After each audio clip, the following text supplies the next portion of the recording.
No tema, mas quero trazer agora aqui para a nossa conversa ele que está chegando aqui na nossa programação, Fábio Fares, especialista em análise macro. Muito bom dia, Fábio, seja sempre muito bem-vindo. Bom dia, Paula, Vandic, Felipe, Débora e todos que estão assistindo. Tudo bom com vocês? Tudo certo. Muito obrigada, Fábio, por estar aqui com a gente. Já aproveito, né? Também quero ouvir a sua opinião em relação a essa decisão do Banco Central, né? Você viu isso como certo, né? Essa corrente aí justamente de redução agora para meio ponto percentual até para as próximas, né, ali, sinalizações que para as próximas reuniões. Te surpreendeu o voto aí de Minerva, de Roberto Campos Neto? Olha, eu não gostei da decisão de começar com 50, porque eu acho que o Brasil ele sempre beira com o risco de se acelerarem as coisas e a gente não pode deixar acelerar. Eu entendo, porém, o voto do Campos Neto de ter seguido a turma mais dovish, mais amena a querer cortar mais, porque ele passa um sinal claro de que ele vai fazer o melhor. Ele devolveu a bola agora para o governo. O problema, e eu não sei, eu vi que o Van Dijk chegou aí agora, eu não sei se ele viu o mercado. O problema é que o recado do mercado está dado. A bolsa sobe, a curva inclina um pouco, que é normal, tiram o prêmio da parte curta e colocam um pouco de prêmio na parte longa, porque o Banco Central foi um pouco mais agressivo no momento onde as expectativas de inflação ainda estão desancoradas. Só que o dólar está dando recado: 1,30 de alta hoje, um fluxo comprador, que é o gringo avisando: vai acabar o prêmio aqui, eu vou buscar outro lugar.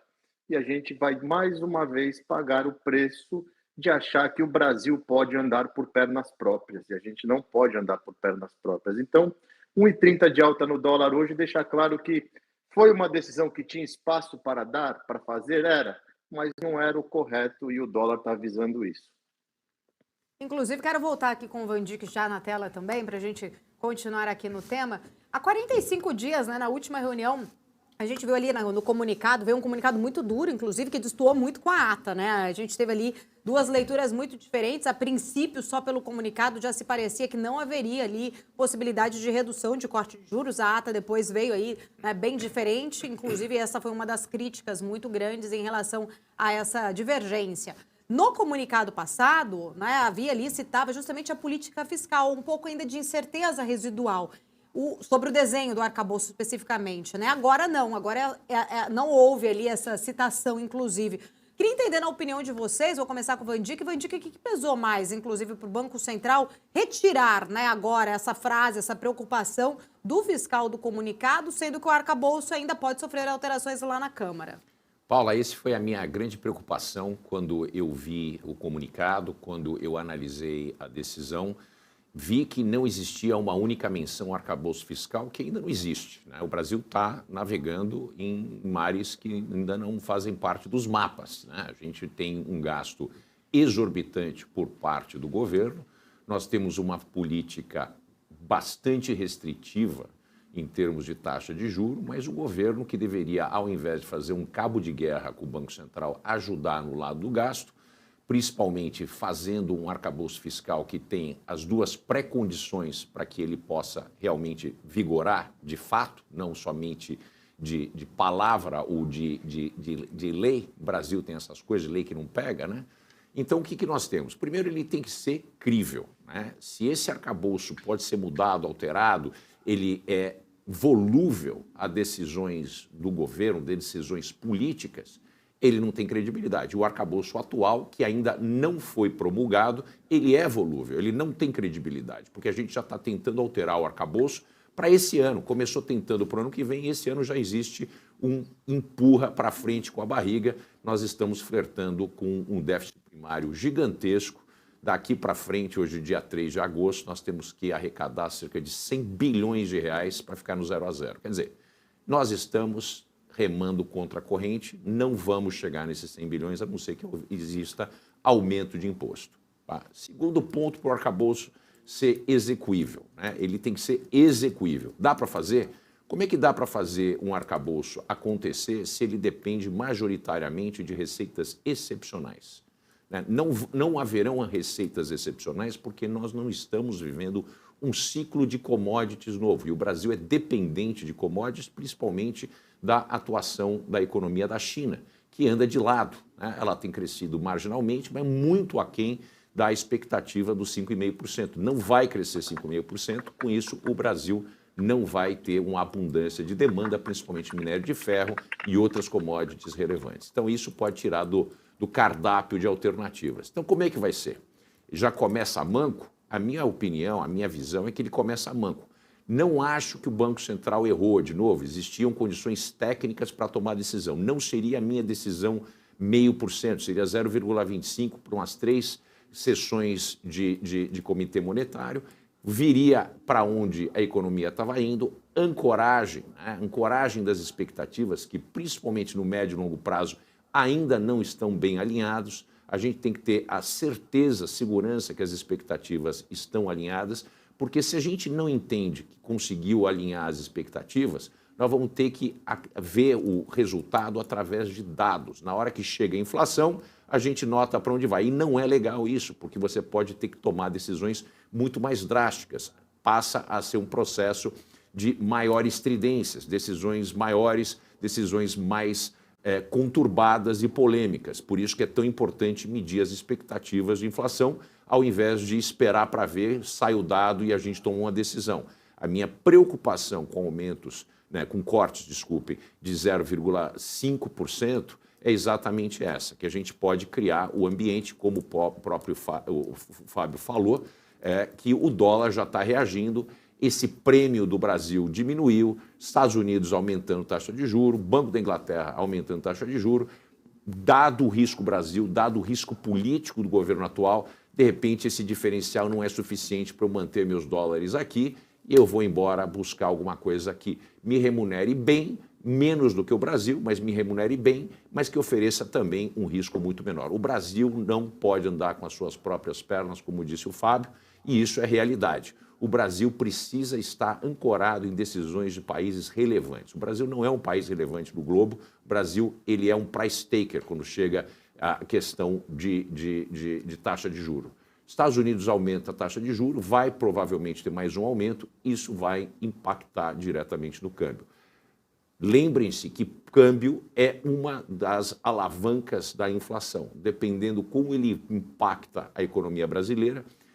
Hoje eu tenho menos medo porque existe queda do preço de commodities, principalmente de alimentação, mas o que tem a ver com o transporte e o preço dos combustíveis, porque o petróleo vem subindo, paulatinamente vem subindo. Nós temos uma desarticulação, principalmente nas cadeias produtivas relacionadas a trigo, fertilizantes e petróleo em função da guerra na Ucrânia. Então esse é o momento de alta vigilância e parcimônia, não é o momento de brincar. Não acredito que o Banco Central tenha brincado, não me leiam errado, mas é importante não desancorar as expectativas, falar que agora é uma festa, um oba-oba e as pessoas vão voltar às compras. Obviamente, com um corte de 0,5%, a gente ainda tem taxa real de juros a maior do mundo. Então isso faz com que exista uma contenção no processo de demanda. Mas a sinalização foi dada. Fábio, falando ainda, queria ouvir sua opinião também nessa questão mais da política fiscal, como o próprio Van Dijk trouxe aí, ela acaba pressionando, a gente sabe, câmbio, bate na inflação, enfim, o risco ainda muito associado, acho que na percepção das pessoas em relação à solvência ou não, Você acredita que o governo, no longo prazo, vai conseguir aí honrar a sua dívida? Especificamente, a gente não tem visto falar-se de corte, A gente está muito ancorado ali nas receitas extraordinárias. Isso é um problema global, Paula, e até você falou no bloco passado sobre o downgrade da dívida americana e como o Buffett bem falou, isso não muda nada, é apenas um sinal que o mundo não pode ficar rodando com esse endividamento dessa forma e a farra de gastar dinheiro resolve tudo. Não vai resolver, até os Estados Unidos tomou um cartão amarelo. A gente sabe que países emergentes como o Brasil, eles tendem a se endividar e fechar em déficit porque a maioria dos governos, seja de direita, esquerda, de centro, acabam sendo populistas para poderem se manter no poder. E essa conta no Brasil está ficando mais alta. Esse desafio que as pessoas não levam a sério é um desafio de 100 bilhões de reais que a conta tem que fechar o ano que vem, que a única forma de se fazer isso hoje vai ser machucando o cidadão, subindo o imposto, aumentando a arrecadação. Porque, como você bem falou, a contrapartida, que seria uma reforma administrativa, uma reforma política, nunca vai acontecer. Eles nunca cortam a carne deles, eles cortam a carne de quem venera eles, idolatra eles, e está tudo bem. A gente tem que parar de se acostumar com isso. Então, assim, a conta não vai fechar, isso é claro. Que os juros estão altos e que tem espaço para cortar é nítido, porém, num momento totalmente antagônico do que foi 2003, 2008, 2012.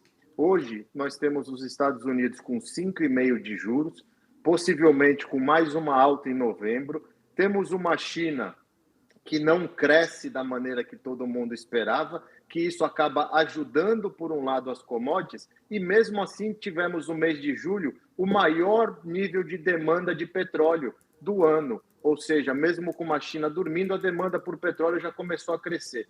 Se o barril de petróleo vai para $90, ou a gente tem um rebote das commodities alimentícias, agrícolas, a inflação vai voltar a explodir, porque ela já está persistentemente alta, longe das metas globais. Ou seja, o mundo está brincando da história que a gente ensina na educação financeira, que o endividado tem que torcer para tudo dar certo o tempo inteiro. E a gente sabe que na vida as coisas não dão certo o tempo inteiro, são ciclos. Então, contar com a sorte é muito ruim. E parece que não só o governo brasileiro, o governo americano, o governo europeu estão contando com a sorte. E nem sempre ela vem. E quem paga a conta sempre é o povo. Então isso é ruim.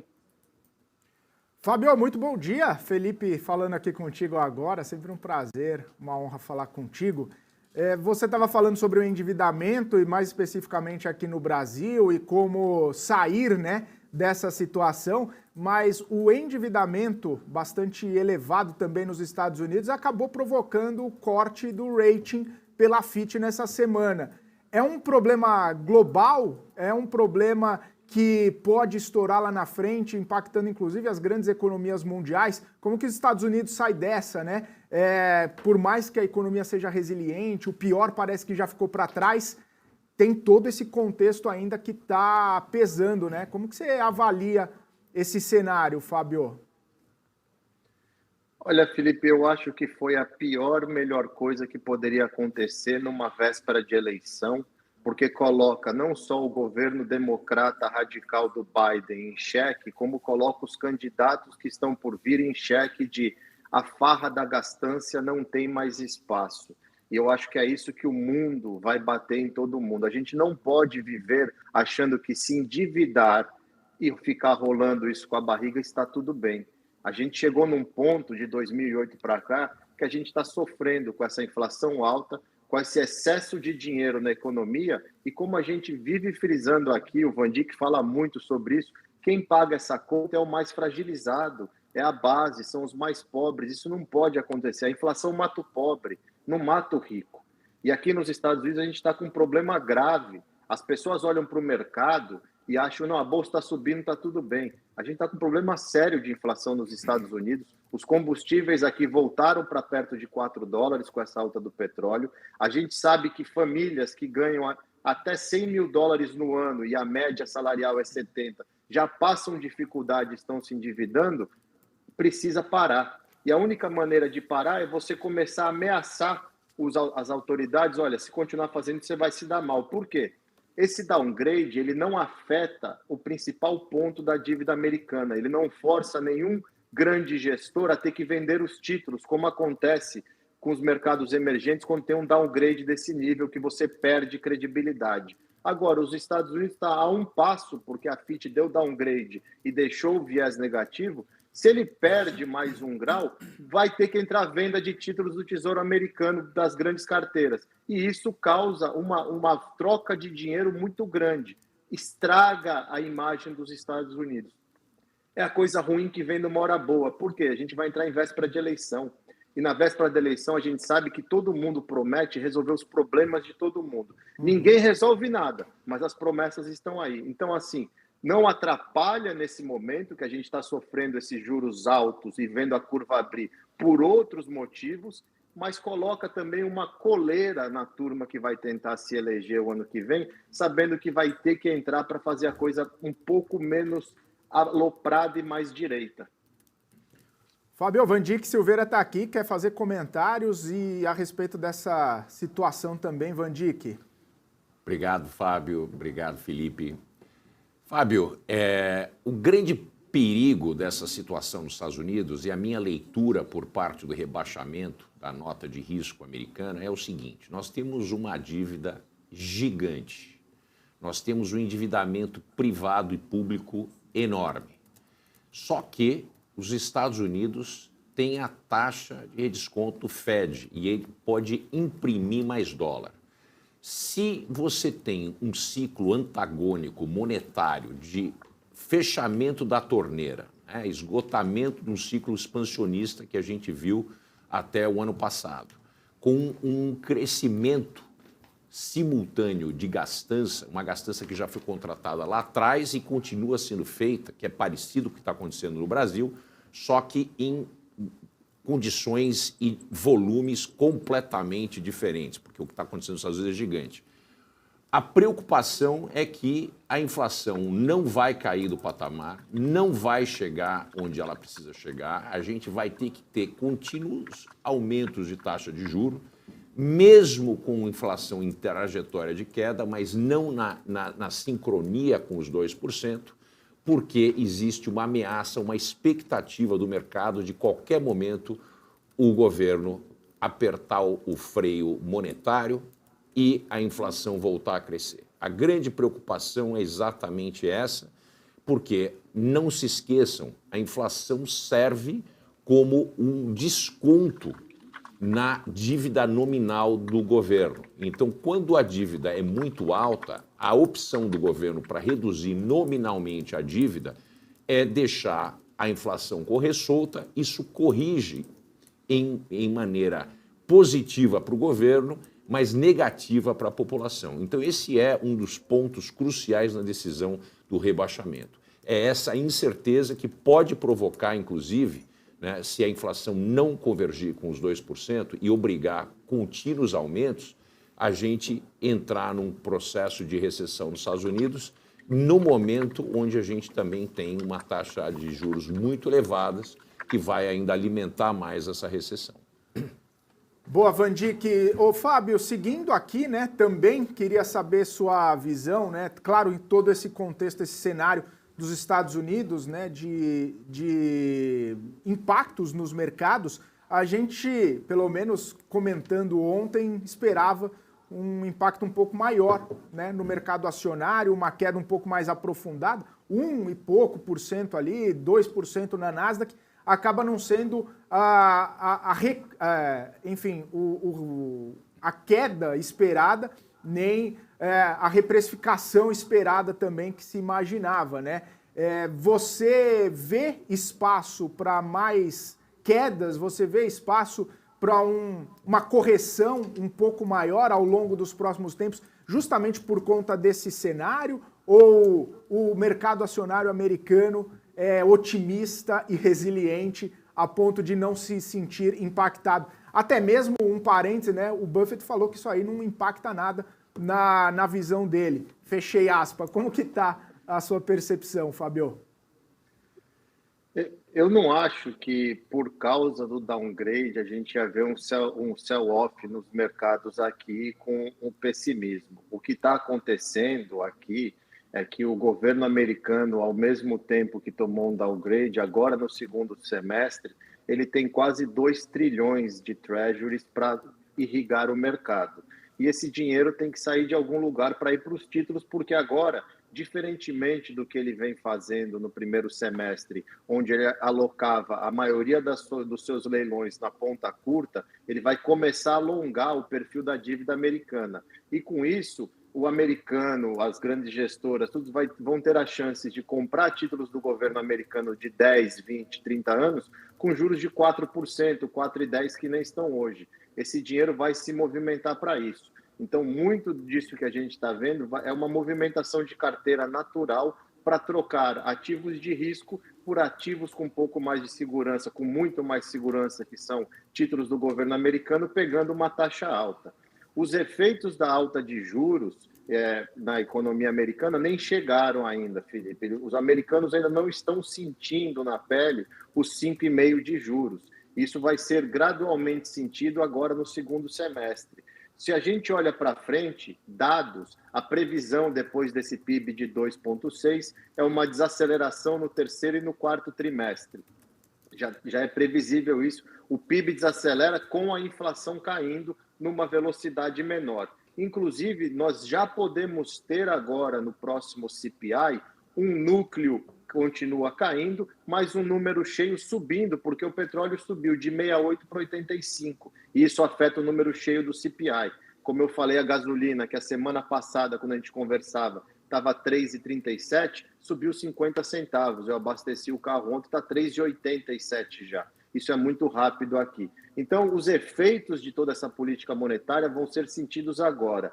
Olhando para a Bolsa, eu não vejo motivo para a Bolsa cair muito, mas ela pode cair com frequência. As techs se beneficiam porque elas acabam sendo o que a gente chama de safe haven, o porto seguro, pelo robustez e pelo que elas se tornaram, e porque elas têm muito caixa, sendo remunerado a 5%. Agora, em contrapartida, o resto fica ruim. Se você olhar uma foto dos fundos de investimento americanos, hedge funds, poucos estão batendo o mercado, mesmo com essa alta da Bolsa esse ano. Muitos deles ficaram para trás. Por quê? Porque, economicamente falando, olhando indicadores, não falam, eles não conversam, entendeu? Então, tem que tomar muito cuidado com isso. Agora, eu não vejo motivo para a Bolsa cair 5%, 10%. Agora, eu vejo motivo para ela ficar caindo 2% durante uma semana, 10 dias, que machuca tanto quanto uma queda só.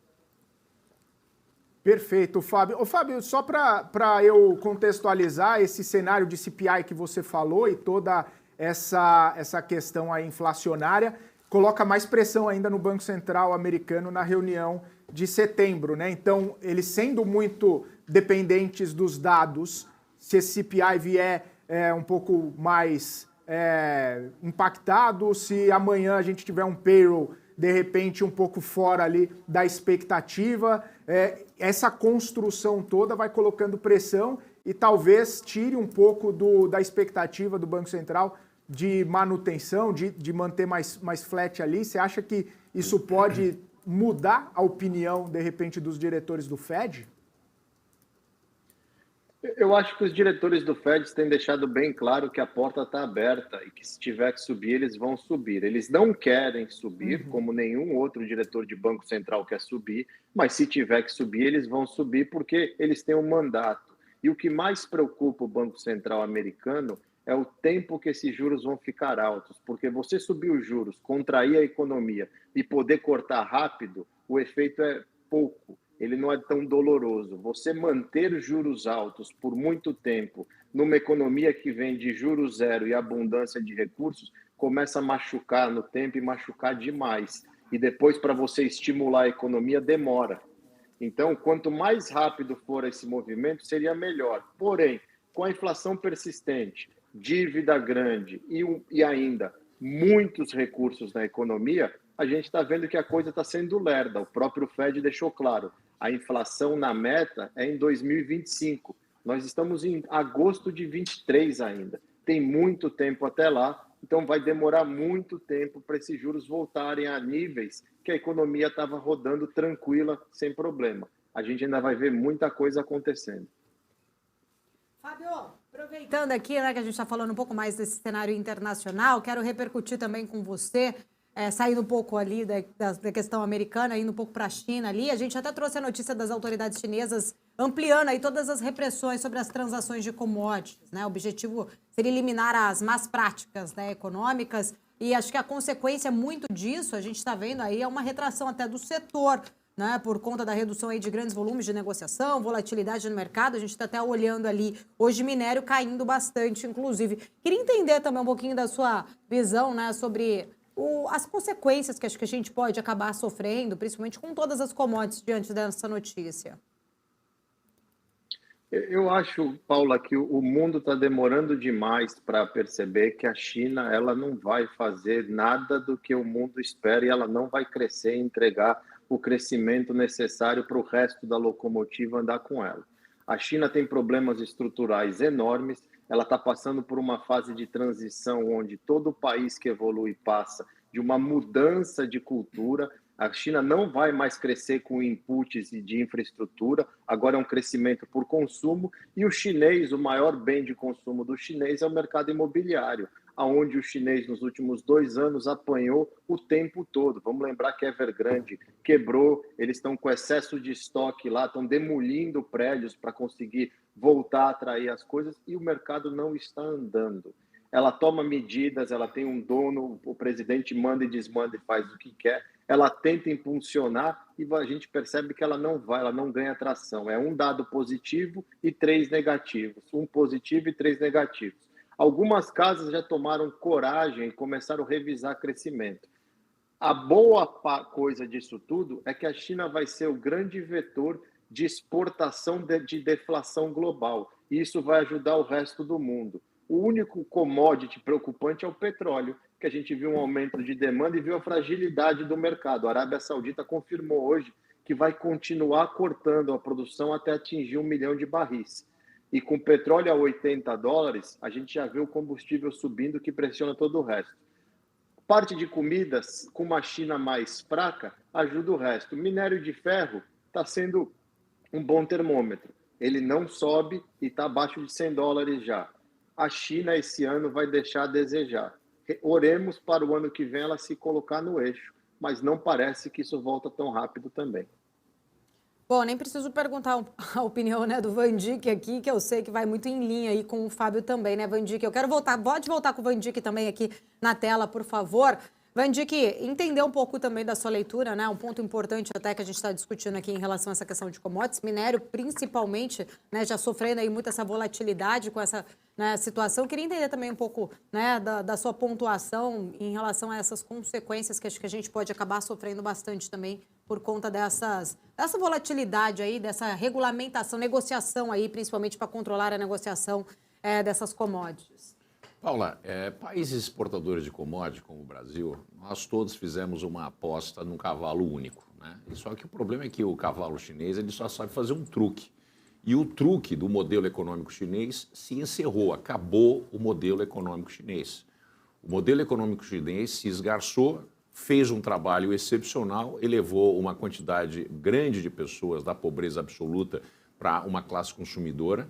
No entanto, a China tem 1,4 bilhão de pessoas, tem 350 milhões de pessoas que são cidadãos de fato, né? São pessoas que vivem nas zonas especiais ao longo da costa. O resto da população, 1,1 bilhão de pessoas, vive em condição esquálida. O que acontece? Como eu já disse aqui, o Fábio bem pontuou, a China passa por um processo de transição. Transição de modelo econômico e transição de modelo político, né? A gente não pode esquecer que quando a gente tem um modelo de transição econômica, ele engendra opções e demandas políticas, né? E isso tem que mudar.